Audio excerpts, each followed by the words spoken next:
now again. So this is the first phase of the warm-up for the German Armed Forces badge. You'll have to pardon me for looking at my notes. I just want to make sure I don't skip anything as I go through it. The neuromuscular activation. Again, so these are not, again, designed to be necessarily very taxing. If anything, they should be easy, and you should focus on sort of waking up the brain to muscle part of the body. It's more about coordinating movement before going into that movement. Again, so for example, the first part of this is to be used before any running type activities or ruck marching, things that are going to be using primarily the lower body. And you want to give each one about 5 seconds, up to 10 seconds, and you want to do it about 5 times each. If it feels like you're still kind of wonky with the movements and they're just not feeling right, well, you can do more. But you don't necessarily do them back to back to back to back as a workout. You're just doing them to kind of wake up the form. So the first one we're going to talk about is the high knees. And when you do the high knees, you want to do it with good running arms. And what I mean by running arms are, what you want is your hands up relatively high. The way I do it is I have a heart rate strap, and I should feel my fingers grazing along the heart rate strap when I run. Now, when you run faster, that means more arm movement, like so. So when you do these neuromuscular movements, you're going to be doing it almost like a sprinter would, because you're going to do it in this sort of rapid leg movement. As you go slower, beyond the 1,000-meter test, obviously at that point your arms will be down in a more comfortable carriage down here. One of the things that has been found is that it's not the pump up that helps drive your legs, it's the pull back. So as you pull back, that natural twist of your torso that comes with it helps drive the legs. So you want a good upper body movement like this. You want to keep your core in tight, and you keep your shoulders down, and your hands somewhat loose fists, like so. Again, so your arms aren't like way out here. One of the other things is that you see people twisting their body like so. That is terrible, terrible form. All that energy is doing is just twisting you. It's not moving you forward. So your hands shouldn't cross over midline. They should be like so. Okay? So you're going to have your hands up like so.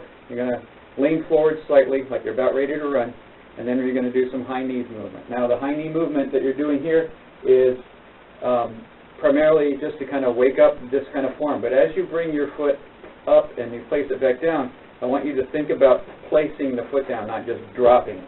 A lot of people concentrate on the up part. This is actually an exercise on the placement. So when you come down, step down in the mid portion of your foot as you come down between each movement. So it's quick up and place down. So it looks something like this. So just start easy and then build up its speed. And again, it's not a workout, so if you start to feel fatigue or your form starts to go because you're getting tired, stop. Start again.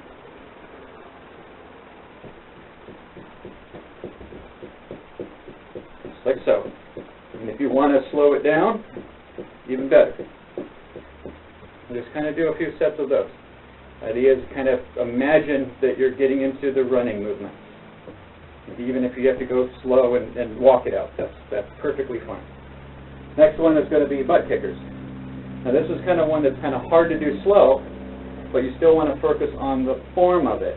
The butt kickers on this is you kind of almost imagine scraping the ground with your foot, like so, and then when your foot comes back, it's a quick, almost like you're trying to hit your butt with your heel. So it should point back slightly as it comes through, and it's okay to let the knee come forward a little bit with this. You're basically going back, in, and you're doing that same thing on the other side. And if you just go no faster than this, that's perfectly fine. Once you start alternating back and forth, then get the arms and have good running form arms. So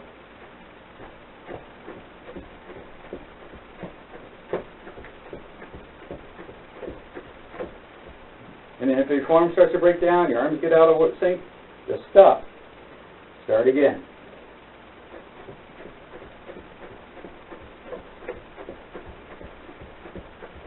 There might be different parts of it that you're going to concentrate on, like, for example, relaxing the ankle as you do the movement. So you're not stiff like this. You want that ankle to flop as you come through. And then from flopping, then you actually think about the swiping. So there's a couple different elements to work on. You start to get a little winded, slow down, stop, go slow, do it without the running, just to get things up. Again, it's not an exercise. Next one is going to be heel walking, and you're just going to do this at a relatively brisk pace, but it's based on your balance level. If you can't walk like this on your heels at this pace, don't go faster. And basically you're just going to walk along on your heels, and as you get a little more comfortable, you start adding a little speed to it.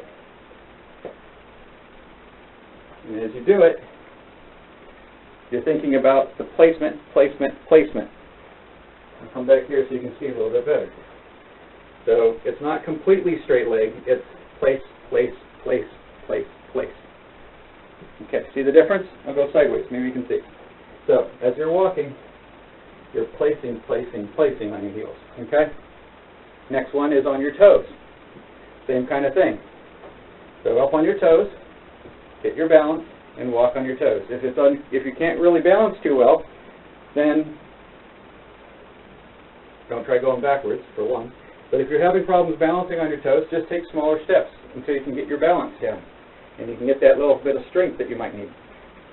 As you get your balance better, practice getting up on your toes, letting your body kind of lean forward, and where it naturally wants to take the step, then you start taking your steps. And get your steps faster, and keep a little bit of bend in your knees. And it's almost like a little dancing move. Toe, toe, toe, toe, toe, toe, toe, toe, toe. Okay? Again, you're not going so long of a distance, you're not going so fast that you get all winded and so forth. It's about getting that up on your toes and getting that rhythm in training. Then it's fast feet. Now this one is going to be like the other one, but although you want to try to be fast on the tips of your feet, your heel comes down. As soon as the heel touches, boom, you're bringing your foot up. So it's a fast step, and it may seem like you're doing high knees, but think about it as hot feet. It's another way of thinking of this drill. And you want a lot of upper body movement with it. And your feet, the goal is the least amount of contact time with the ground. So that's why, again, hot feet, like it's a super hot asphalt. And so you can start slow and then fast. Okay? Now I'm letting my heel just barely come down. So it's not completely up on my toes. It's down, let the heel come down, just like you would take a normal step, where you're going to land in the midfoot and let your heel roll into it, but you want that contact time to be as minimal as possible. So start slow and then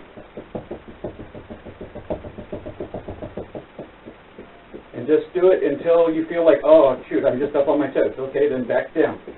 Slow it down. And keep going slow like that.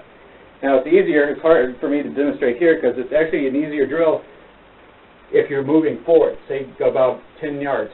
As you do the drill, get started, and then as you move forward. I don't have enough space here, but so it should be one of those things that you actually get into your rhythm about the 5th or 6th step, and then you're into a good rhythm for about 10 more feet. Okay, so those are the neuromuscular ones. That should help kind of wake up the sensation of what it's going to be like to do the running. Although it might be a little winded, you shouldn't be taxed. Shouldn't be like, oh my God, I got to go take a break now. Oh, hoo-hoo. All right, so now we get into the next one, and I'll stop this and go into the next video.